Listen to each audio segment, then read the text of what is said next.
Can you hear us now? Welcome to the November 14th, 2022 Town of Ithaca Board meeting. We have a new sound system. So now that you can hear us, hopefully it will go very well. So we'll start with the Pledge of Allegiance. Pledge allegiance to the flag of the United States of America and to the republic for which it stands, one nation, under God, indivisible, with liberty and justice for all.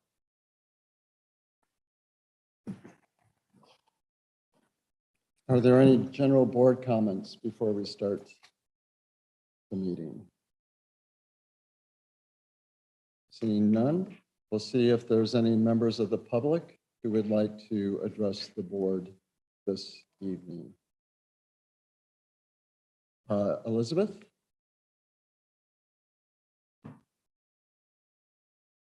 You're on, you have to unmute yourself.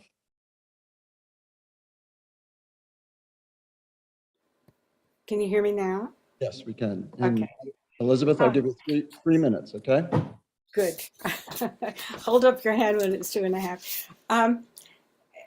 There has to be more conversation between the board and the public. I think that's essential to democracy.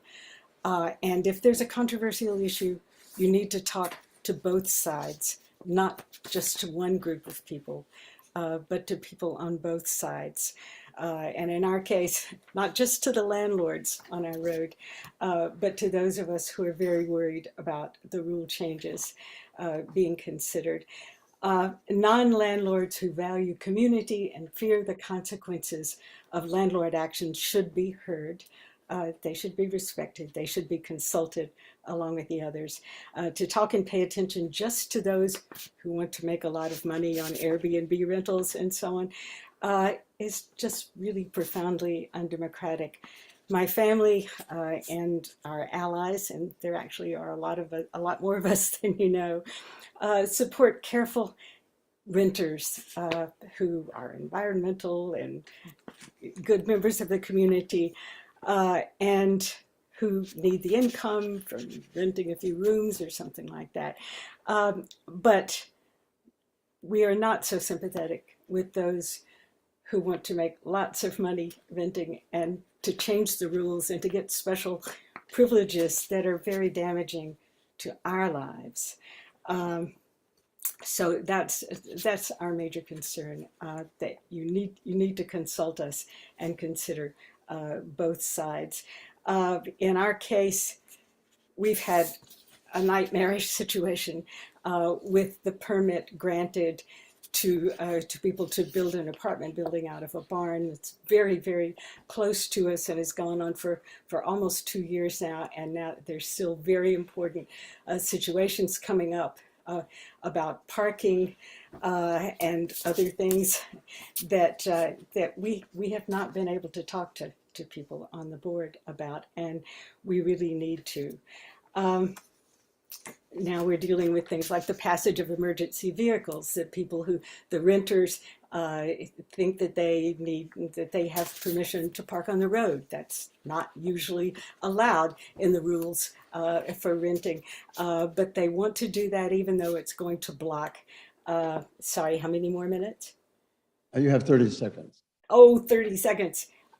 Anyway, I'm just urging you to talk to all of us and to consider the problems that will arise from granting special privileges to people making lots of money, and also especially to the environmental considerations that I don't think the town is paying very much attention to. And likewise, I don't think the board is paying much attention to what happens when you grant a permission to build an accessory dwelling unit and they're spraying poisons all over and there's noise every day. People can't work. It's not safe. You have to consider both sides of the issue, please. Thank you.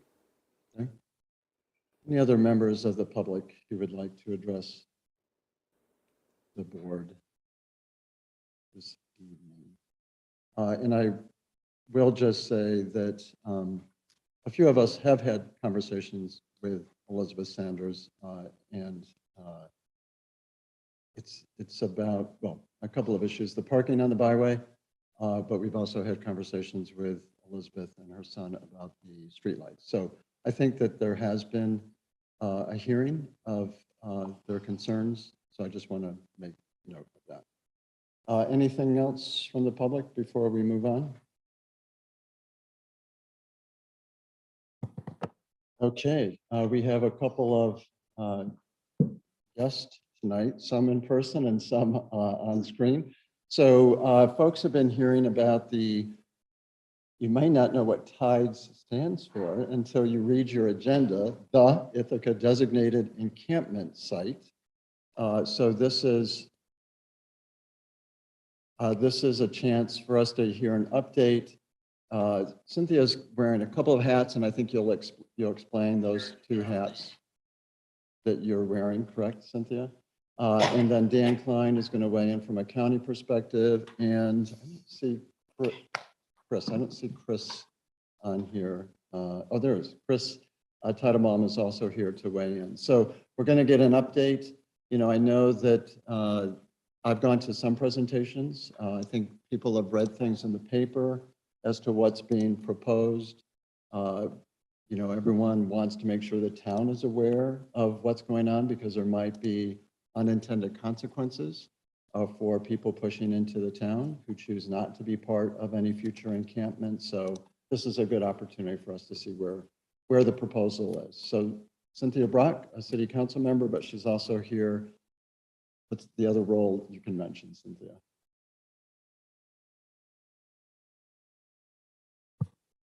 Yes.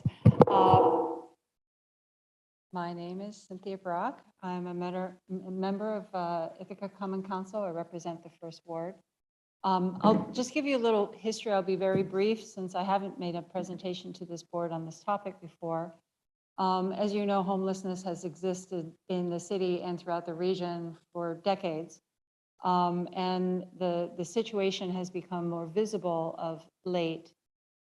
Starting in last fall, there was a series of community meetings with neighbors and business owners who were expressing a desire for the city to respond to the growing homelessness issue.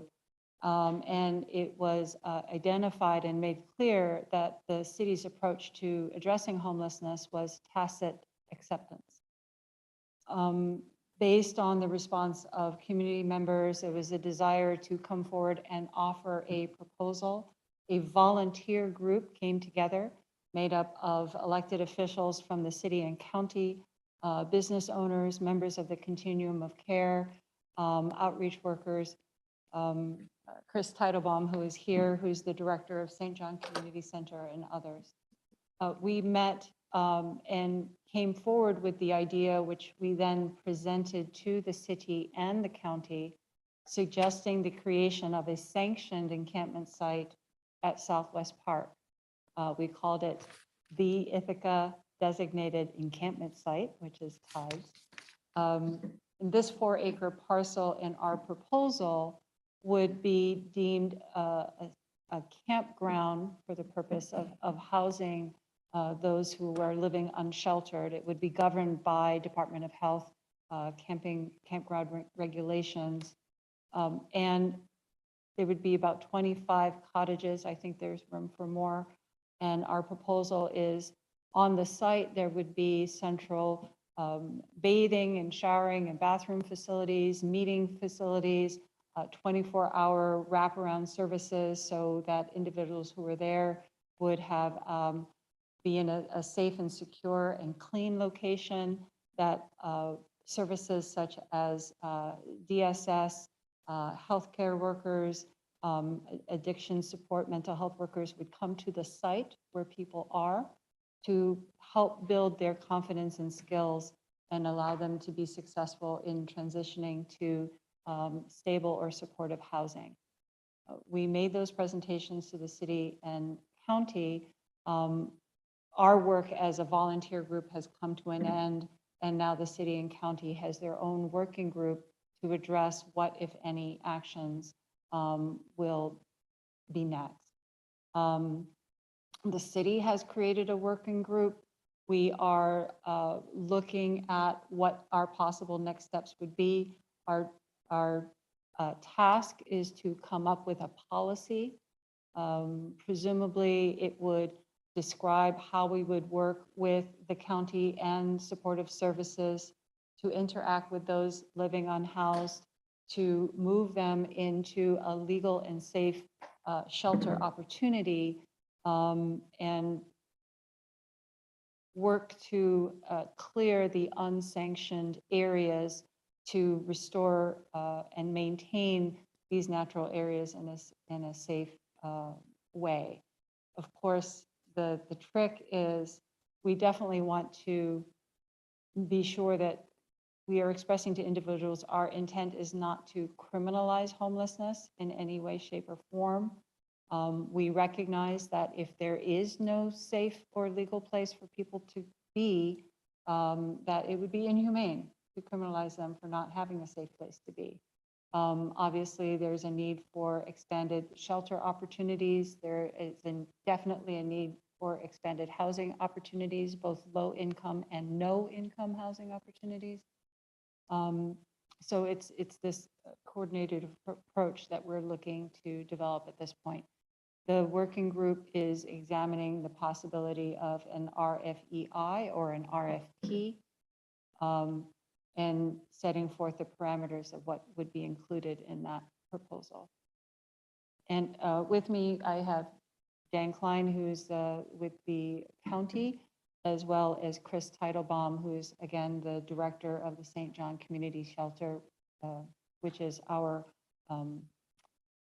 contracted by the county to provide emergency shelter for the homeless. So Dan, would you like to chime in? Yes, thank you. So from the county's point of view, we had over this past year, we've had several long open-ended discussions about this. And then the next thing we did was we sent the question over to our department heads, those departments that might be involved in a TIDES proposal in one form or another. So the health department, mental health, Department of Social Services, sheriff, probation, et cetera, and they met and they discussed it and they answered a bunch of questions. And I would characterize their response to the issue and to the possibility as neutral to slightly positive. It was way short of saying, yes, we should do this or that we shouldn't do this. It was somewhere, really close to neutral, I would say.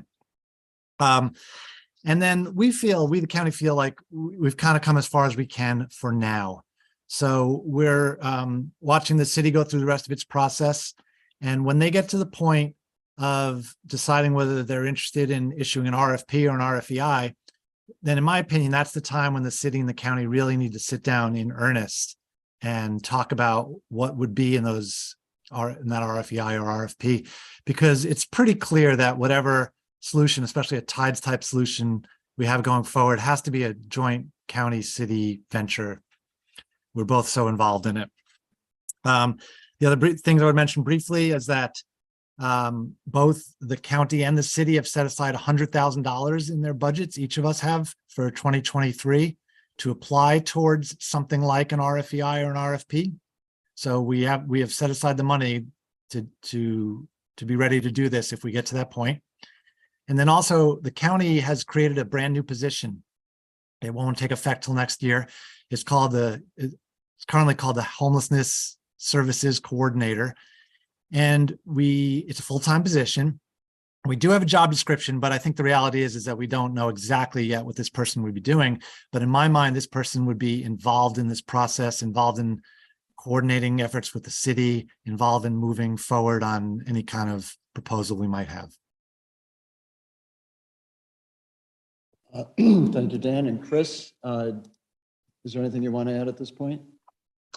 Yeah, I think the only thing I would add is that right now, Cynthia alluded to this. There's been a lot of talk about not criminalizing the homeless population, which I think is absolutely appropriate. I will, however, add that right now, because of the fact that there is not a space for folks who cannot or will not enter the shelter for whatever various reasons, they're forced to break the law. right? Because the city decides not to enforce the law does not mean they're not breaking the law.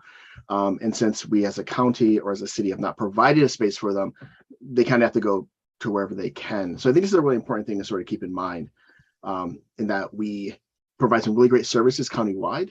But there really is a hole for folks who, for whatever reason, it may span from mental health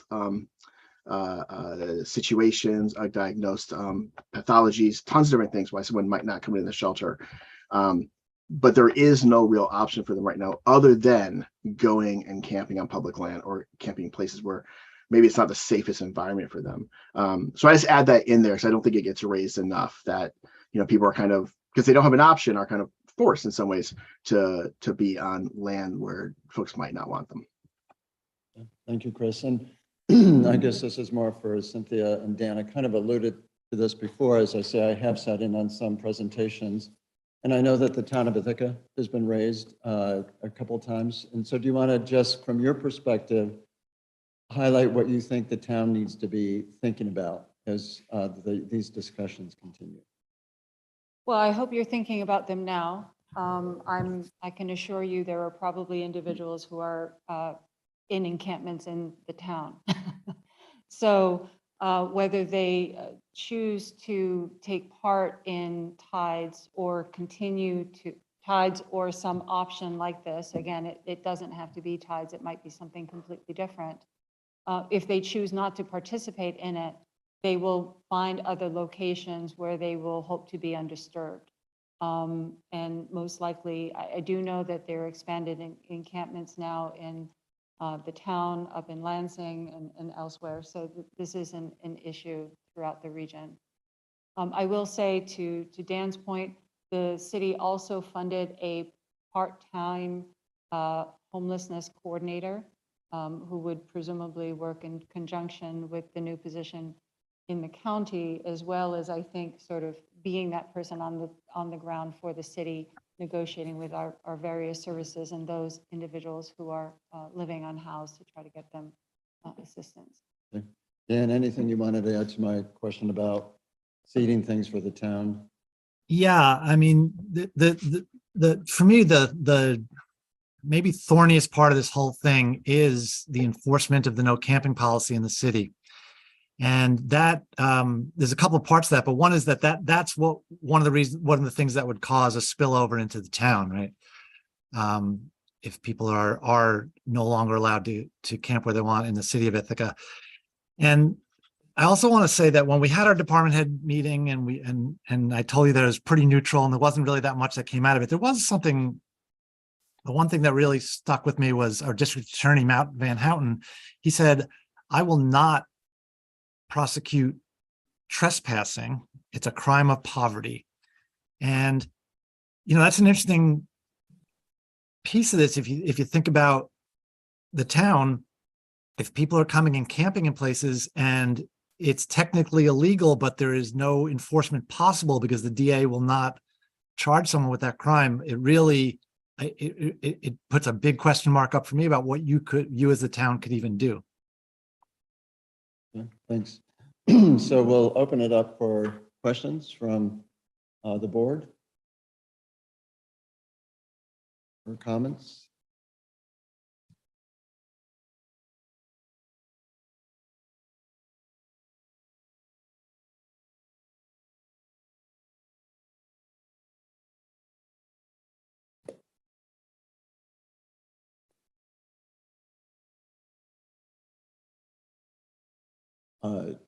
Well, that's testing things here. It's throwing me off. So can you speak, Cynthia, to the RFP that you called it a couple of different things, but what will that? So the RFEI would be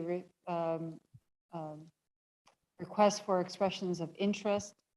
This would be a more open-ended request to hear from agencies or individual or programs what they would like to offer in terms of providing shelter for those living unhoused. And then an RFP would be more directed, where the city would say, okay, we would like a sanctioned encampment site that has these elements. What proposal do you have to meet those needs? So it's a matter of determining which way to move forward And I will say, we have heard from, I don't know how many, I know either they've approached the town or Amanda Champion has heard from some folks, primarily, I believe, on 5 Mile Drive, with concerns, already concerns about the homeless and interactions with the homeless. So, you know, it is something that we need to be talking about. Yeah, like I said, you probably have encampments in the town. So it's not necessarily a reaction to what the city would do or not do. I do anticipate, I think we all anticipate this will be a growing issue. It's not going to be lessened over time. I do want to highlight that one of the challenges that we are facing is this is largely a population that is not registered with DSS or eligible for DSS services. So they fall between the gaps of funding that is typically, or the programs that are typically funded by the county. There may be many reasons why an individual is not registered with DSS. It's a very daunting process. I have a master's degree. I think even I would be challenged to go through the DSS registration process. Individuals can be sanctioned by DSS.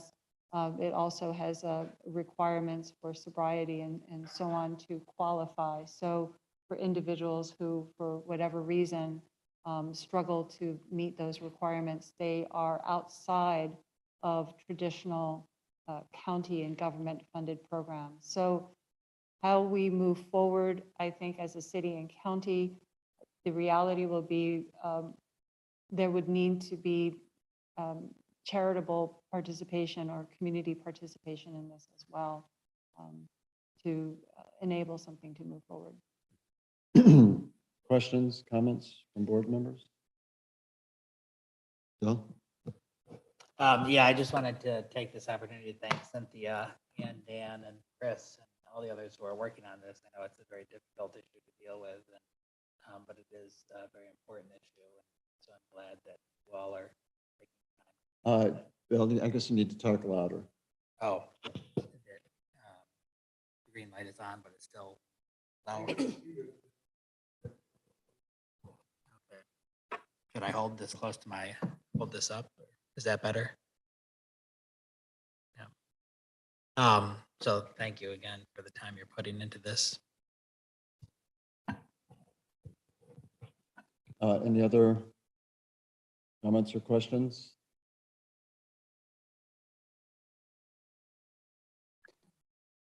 Rob? Yeah, I think this is an innovative approach, and something does need to be done. People are living in squalor, and they applaud your initiative in this direction. Thank you. So we'll certainly be continuing the Chris. Okay, thanks. I just want to also just sort of mention, sort of, I guess, proactively, and that sometimes you hear from people saying that, well, people won't want to go into an encampment. They're not used to it. And I think it's really important to put some sort of historical context that the culture that's created what we kind of affectionately call the jungle has existed, I think, for like 70 years or something. It goes pretty far back, right? It started out as really sort of like what would have been called like a hobo encampment then, you know, just some guys hanging out and drinking and so on and everything. But it's built a culture of its own, right? And any type of encampment sort of situation will also, again, have to build a culture of its own. So depending upon how successful it is, you probably will see something, if some type of encampment happens, where there are people who say, I don't want to go in there until they see the benefits of going in there, right? And see that it sort of makes some sense. And they see other people going in there and starting to do that. And it then begins to build a culture of its own, and begins to build some sort of traction, right? As a possible sort of side route to hopefully permanent housing for those individuals who won't or can't utilize the normal or typical avenues. So I think that's really just as add that. So I think it's really important to think about, especially because you'll get all the naysayers and you know, and I hear them, but who say like a lot of people won't go in there. Yeah, some people won't go in to begin with. Absolutely, right. But the hope is after, you know, a while that people will then say, wait, I want to do that because there are rewards to doing that. But there will be a situation where it's not an all-in, all-win situation all at once. Thank you, Chris. So thank all three of you, Cynthia, Dan, and Chris, and we will continue a discussion here. So I appreciate it. Thank you. Thank you. And since we are still testing this microphone system, if you have any, can everyone hear me fine? This on Zoom? Okay, so, but it will be good to know if there's sections where it's not working well. So keep us posted. I'll rely on Susan. I'm always looking at Susan. I know she's really good at telling me I can't hear. So, okay, we're going to move on to the next item. This is, and it's got a slightly revised title. So setting a public hearing regarding a local law revising Town of Ithaca Code Chapter 270 by replacing Article 18A, Limited Historic Commercial Zones, with a new article, Limited Historic Commercial Overlay District. And you have a memo in the packet from Sue Ritter, as well as the proposed revised law. And again, all we're doing this evening is setting a public hearing for Monday, December 12th. Would someone like to move the resolution? Margaret, is there a second? Rich seconds. Any questions, comments? Sue? Rod, I wanted to make just one small change to the legislation. And that is on page 2, underneath the preservation plan. It describes, for the most part, these preservation plans are gonna, if there's any changes, the code enforcement officer can make a change to it. But there are 3 items under Preservation Plan 3, under B, in which it describes when the town board is required to, can only make the change. The code enforcement officer cannot.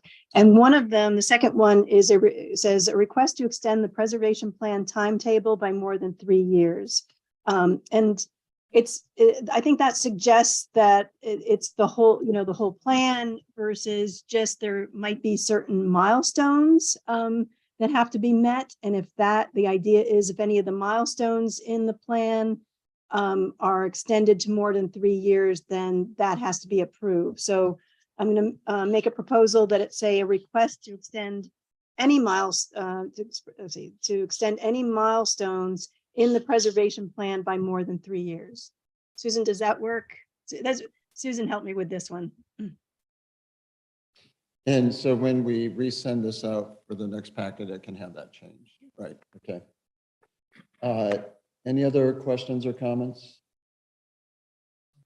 They have a question. Yep, Where is the location of the proposed district? it's not one area, so it's specific to a building. So say, can we give a specific example? Oh, they're more like floating zones. And so someone has to apply for them. And we have had some interest in applying for them. As my memo mentioned, because of the interest and because the planning committee started looking at an application where someone wanted to use this, it requires certain specifications, and most notably that it has to be a historic resource, a house that's maybe either listed or it's in our historic survey. So those would be eligible for a limited historic commercial zone. Currently, we have none. So we have no properties at this time in the town of Ithaca that are zoned limited historic commercial zone. Does that help? Yes. Okay, other questions or comments? All those in favor of setting the public hearing, raise your hand or say aye. Aye. Unanimous. Moving on to the next item. This is something we do every year at this time. So it's authorization for 2022 water and sewer re-levy delinquent 2021/2022 water and sewer rents. I asked Donna before the meeting, is this out of line with previous years? It's not really. Just to give you an example, there were in 2021, it was around 143,000, but in years before that, it ranged anywhere from 176,000 to 192,000. So you can see that for this, it's $156,651. So it's in line with what we are normally looking at this time of year. So would someone like to move the resolution to re-levy these delinquent rents? Eric, is there a second? Bill seconds. Questions, comments?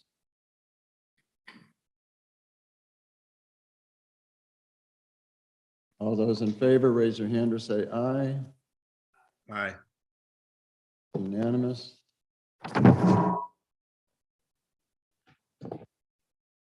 Moving on.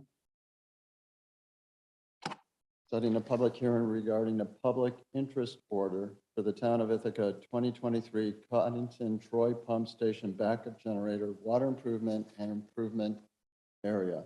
There was an engineering report included in the packet. This would consist of installing 2 backup generators, both on Coddington Road, at a maximum estimated cost of $250,000.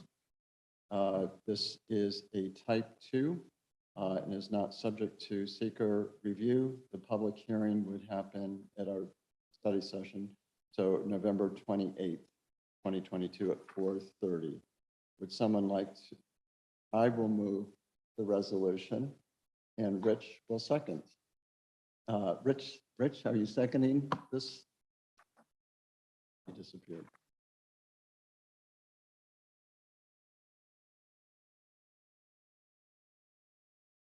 Can I ask a question? Yes, and then Rich, when he comes back is, go ahead, we'll take comments, questions. I'm just reading the title of the resolution and wondering if it's intended that the 4th line reads backup generator water improvement and should there be the word district after improvement or something like that? So they couldn't hear the question. Can you? I'm just looking at the title of the resolution, 4th line, where it says backup generator water improvement and establishing, and wondering if there's a word.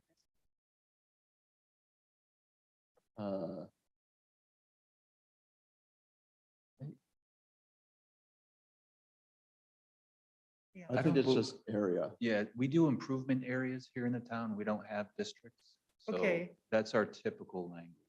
An area Alright. does show up at the very end Okay. of Great. that sentence. So we're going to try to figure out why the microphones seem a little bit more challenging on a certain side of the room here. Rich, I move this. You second? Thank you. I do second. I'm sorry, I stepped away for a moment. Any other questions or comments? Can I just clarify one thing? Yes. You had mentioned both generators are on Coddington Road. One will be on Coddington Road and one will be on Troy Road. Okay, sorry about that. Not a big. But the maximum anticipated cost is $250,000. And this will be financed by the issuance of serial bonds. Donna, anything you want to say about that? Don't think we're going to bond for that, but we always leave it open. So yeah, we can say that's a possibility. How's that? Okay. Once the final costs come in. Susan? Susan? So do we need to add something about we could possibly pay for it out of sewer rents? I mean, if we're not bonding for it, we need to state the proposed method of financing in the order setting the public hearing. And then in the final public interest order, when the board votes on that, we have to state whether it changed. Gotcha. So let me look that up. So Donna, is it a matter of saying? I think we just. I think we usually like to keep it. Okay.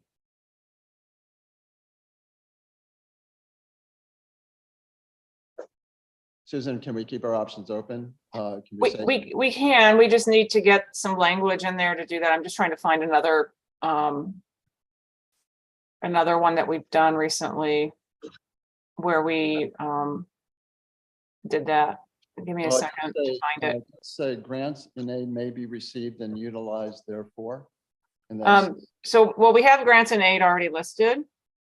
But what we've done on another one is add in the expenditure of current revenues and surplus funds. Do we, from water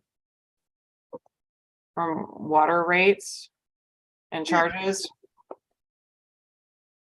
Donna, you're saying, yes, we can. from said water improvement area?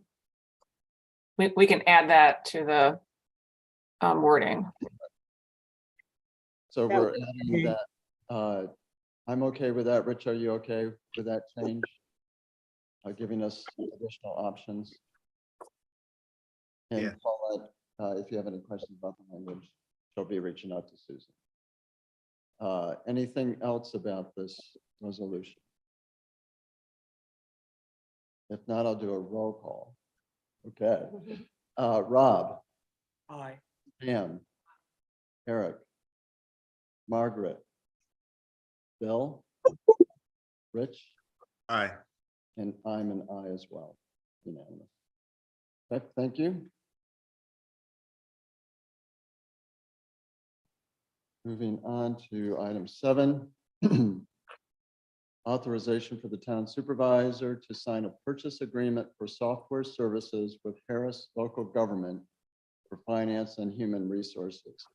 I think that a couple of departments were jealous about OpenGov and all the talk about OpenGov, so they wanted their own new software. There were quotes received by 3 software vendors. They did interviews. They are bringing forward Harris Local Government System. The amount is in the resolution. This would be authorizing this town supervisor, but subject to the approval of the town attorney. There's still some details, I think, that are being worked out. I think that's fair to say. But you have a memo from Donna in your packet, and I don't think we bothered sending you the red line version that Susan has started to work on. I can't remember if that got included, but so this is Donna, Judy, anything you want to say about this new software? Hopefully you're really excited about it.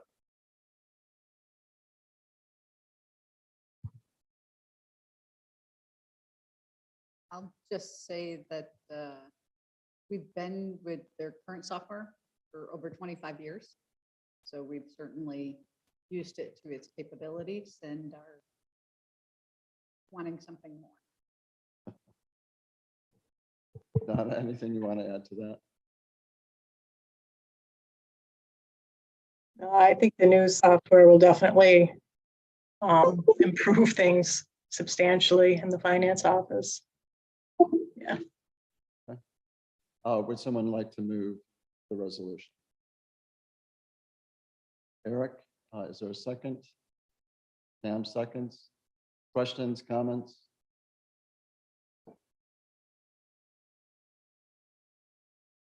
All those in favor, raise your hand or say aye. Unanimous. Next is a continuation of the enabling legislation that you passed a month or so ago for community choice aggregation. The city and the town have been working with local power. So this is a resolution just allowing us to enter a memorandum of understanding with local power to continue to work with us to submit the implementation plan. It seemed necessary because the city is the one who has the contract with a local power. So for Paul Fenn of local power to represent the town as well, we just need to have a signed MOU with local power. So it's a little confusing. The resolution is basically the same thing as the MOU. It's just in a different form. So even though it looks like a lot of information, it's kind of the same information presented to you in a couple of different ways. Would someone like to move? I'll move this resolution. Is there a second? I'll Rich, second. seconds, questions, comments? Just noticed in the text, it talks about the company working pro bono. Does this change that?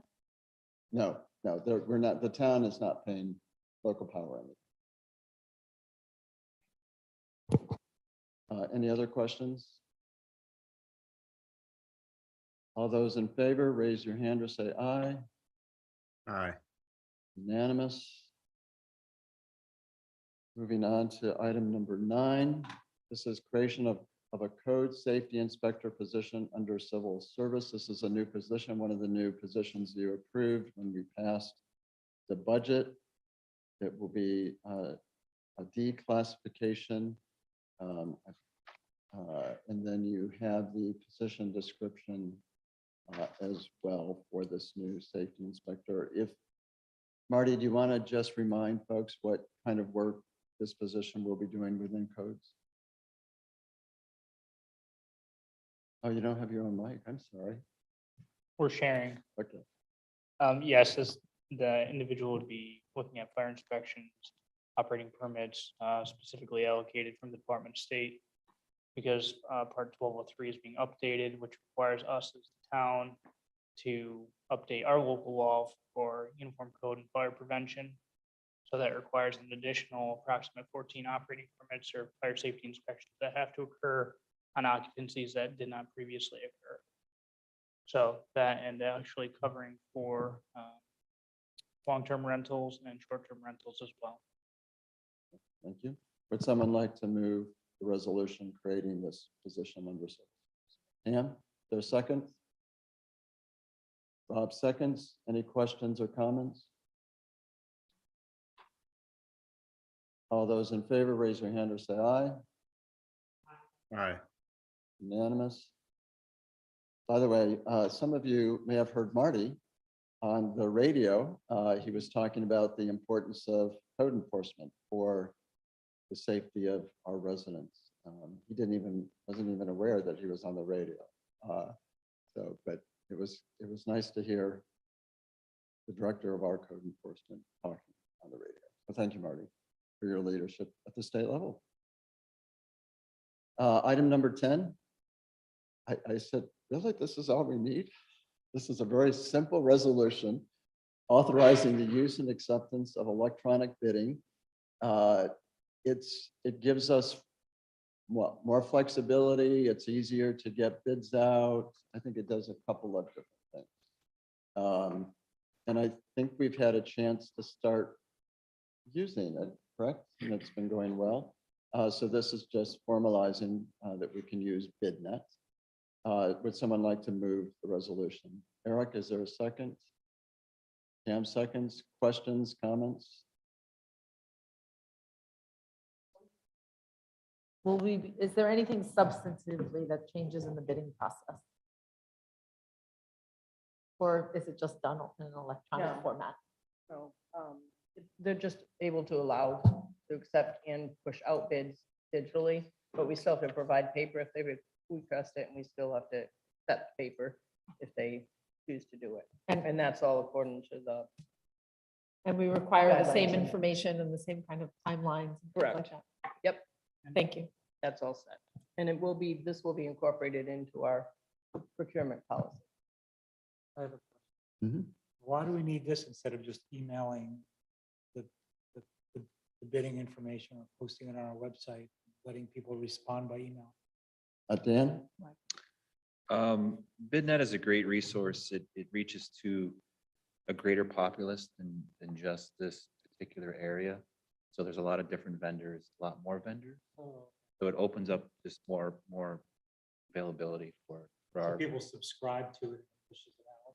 It's free. There's a free platform, so anyone can log in, get access to it for free. So, Okay. and in addition to that, we do still advertise normally, and we can still email. This is just another channel. Yes, it is. Is there a cost for it, or is it pay for itself?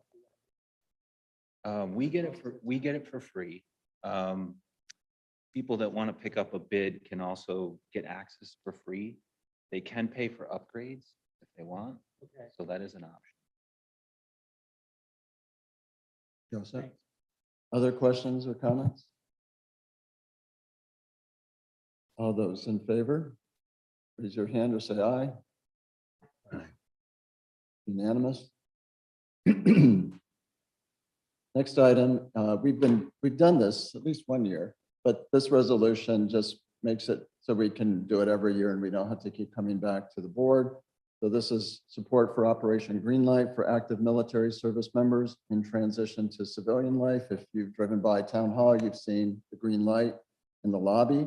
I think a number of municipal offices do this. I don't know whether banks and others do it, but so it's been great to be a participant in this, especially since we're in a building that a lot of people pass by. So Paulette put together a nice resolution that talks about our veterans, the number of veterans, et cetera. Paulette, anything you want to say about this since you developed the? Well, the Veterans Affairs came up with most of that resolution, but you can also put a green light on your own personal house too. It's, I know from, my daughter is a veteran and she appreciates it. So would someone like to move the resolution which would make this a permanent? Bill, and is there a second? Rob seconds. Any questions or comments? I have veterans in my family as well. It's a nice gesture. I agree. Okay, all those in favor, raise your hand or say aye. Aye. Unanimous. Moving on to the consent agenda. And I think there's a typo. I just want to say that the town, so under approval of town board minutes, I think it should say September 26th instead of September 12th, October 6th and October 24th.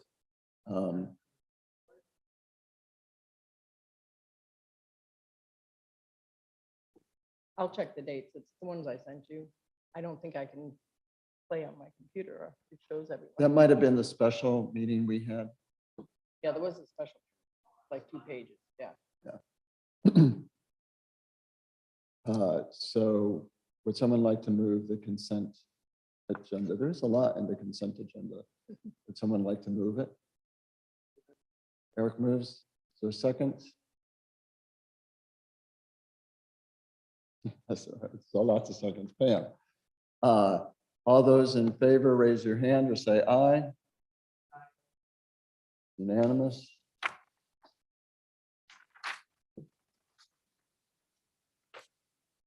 Any report of town committees or intermunicipal organizations?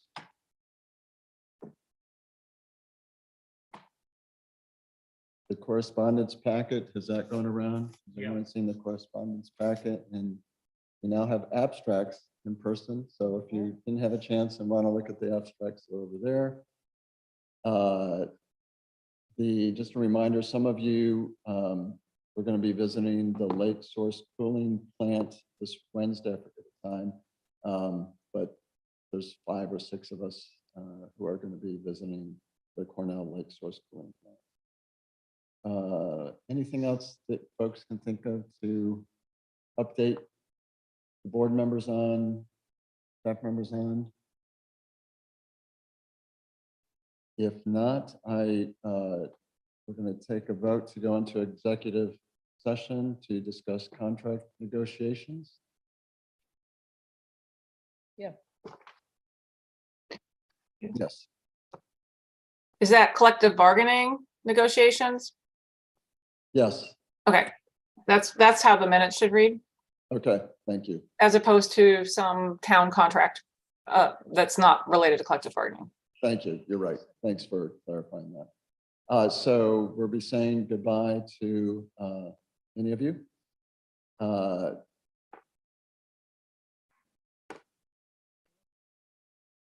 Oh, is there a, You moved it. who seconded the going into executive session? Somebody I'll second? second. Okay, Rich, all those in favor? Aye. Unanimous?